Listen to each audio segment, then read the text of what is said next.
Hello every one, എന്താണ് പ്രേക്ഷകരുടെ intuition guide ചെയ്യുന്നത്?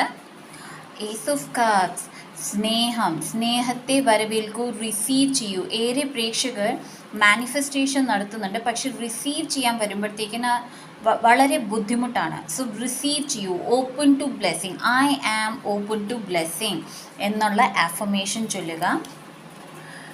6 ഓഫ് കപ്സ്, നിങ്ങളുടെ ചൈൽഡ്ഹുഡ് ഫ്രണ്ട്സ്, ചൈൽഡ്ഹുഡ് കൂട്ടുകാരാകാം, അല്ലെങ്കിൽ റിലേറ്റീവ്സ് ആകാം, ചൈൽഡ്ഹുഡ് മെമ്മറീസ് ആകാം, അവരെ ഒന്ന് എക്സ്പ്ലോർ ചെയ്യാൻ ഇൻറ്റ്യൂഷൻ ഗൈഡ് ചെയ്യുന്നുണ്ട്. ബി ദ ലീഡർ ആക്കുക, ഫ്ലെക്സിബിൾ ആക്കുക, ഏറെ കാര്യങ്ങൾ ഏറ്റെടുത്ത് ചെയ്യാൻ ശ്രമിക്കൂ എന്നതും കൂടിയാണ് പറയുന്നത്. ബിക്കോസ് പല പ്രേക്ഷകർക്കും അവരുടെ പേടിയാണ് ഈ കാര്യം സമ്മതിക്കാത്തത്. Wow, 2 of cups, be open to partnership, loving relationship എന്നാണ് പറയുന്നത്.